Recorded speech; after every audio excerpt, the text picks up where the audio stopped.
എന്നെപ്പോലെ ആളിനെ പറ്റി ഒരു സ്ത്രീയെ കൊണ്ട് ഇന്നലെ UDF നേതാക്കന്മാർ പറയിപ്പിച്ചിരിക്കുന്നു. ആ സ്ത്രീ മണ്ഡലക്കാരെല്ലാം കേട്ടത്. ഇവിടുന്ന് വാടകയ്ക്ക് എടുത്തുകൊണ്ട് വന്നിട്ട് ഫേസ്ബുക്ക് കൊടുത്തിരിക്കുകയാണ്. മയക്കുമരുന്ന് കച്ചവടം നടത്തുന്ന ആളാണ്. അത്ര വൃത്തികെട്ട, ഒരിക്കലും നമ്മുടെ ജനാധിപത്യ പ്രക്രിയയിൽ നമ്മൾ മത്സരിക്കുന്ന രാഷ്ട്രീയം പറഞ്ഞ ഞങ്ങളുടെ ഭാഗത്തുനിന്ന് ഒരാളിനെ പോലും വ്യക്തിഗത അതിന്റെ ആവശ്യമില്ല. വ്യക്തികളെ എല്ലാം ജനത്തിനറിയാം. അങ്ങോട്ട് പറയാൻ ഇഷ്ടംപോലെ പറയാൻ കാണുമല്ലോ, എന്ത് വേണമെങ്കിലും പറയാമല്ലോ. അങ്ങനെ പറയാൻ പാടില്ല.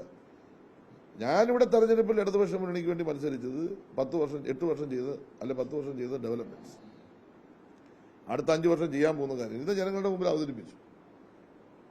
ആ ജനങ്ങൾ തീർച്ചയായിട്ടും ചെങ്ങന്നൂരിൽ നടന്ന വികസനവും നടക്കാൻ പോകുന്ന വികസനവും മനസ്സിലാക്കുന്നവരാണ്. നല്ല എഡ്യൂക്കേറ്റഡ് സൊസൈറ്റിയാണ്.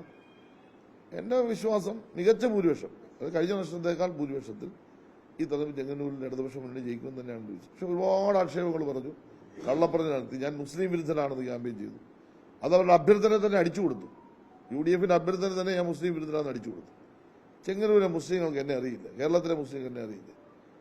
ഏറ്റവും കൂടുതൽ ഇവിടെ സംഘപരിവാറിന്റെ ആക്രമണങ്ങൾ ഉണ്ടാകുമ്പോൾ എല്ലാം നേരിടുന്ന ഫൈറ്റ് ചെയ്യുന്ന ഒരാളെന്ന നിലയിൽ മുസ്ലിം വിരുദ്ധനാണെന്ന് പറഞ്ഞാൽ ഞാൻ മുസ്ലിം ലീഗിനെതിരാണ്. ആ മുസ്ലിം ലീഗിന്റെ വർഗീയത ഞാൻ ചോദ്യം ചെയ്തു. മുസ്ലിം ലീഗിനെതിരെ പറഞ്ഞാൽ മുസ്ലിം വിരുദ്ധനാണെന്ന് UDFുകാർ പറഞ്ഞാൽ അതങ്ങനെ സാധാരണ മുസ്ലിങ്ങൾ വിശ്വസിക്കുന്നു. അതുകൊണ്ട് ആലപ്പുഴ ജില്ലയിലെ ചെങ്ങന്നൂരിലെ മുസ്ലിങ്ങളൊക്കെ എന്റെ മണ്ഡലത്തിൽ നല്ലപോലെ എനിക്ക് വോട്ട് ചെയ്തിട്ടുണ്ട്. അവരൊക്കെ വളരെ സന്തോഷത്തോടു കൂടിയാണ് എന്നെ സ്വീകരിച്ചത്. പക്ഷേ ഇങ്ങനെയുള്ള കള്ള ക്യാമ്പയിനുകൾ ഒരുപാട് നടത്തി, ദുഷ്പ്രചരണം നടത്തി. അവർക്കൊന്നും പറയാനില്ലായിരുന്നു. അവരിന്നത് ചെയ്യുമെന്നോ അല്ലെ ചെയ്തെന്നോ ഒന്നുമില്ല. 2016 മുമ്പ് ഈ ചെങ്ങന്നൂരിനെ തകർത്തെറിഞ്ഞവരാണ്. വികസനത്തിൽ ഏറ്റവും മുരടിപ്പുണ്ടായ ഒരു മണ്ഡലമാണ്. കേരളത്തിലെ ഏറ്റവും പിന്നിപ്പോയൊരു മണ്ഡലമാണ്. അതിനെ ഞങ്ങൾ വളർത്തിക്കൊണ്ട് വന്നു. ജനങ്ങളെ 2 കൈ നീട്ടി സ്വീകരിച്ചു. അതാണ് ഈ ഭൂരിപക്ഷം. ഞങ്ങൾക്ക് വലിയ സ്വാധീനമൊന്നുമുള്ള ഒരു മണ്ഡലമൊന്നുമല്ല ഈ മണ്ഡലം.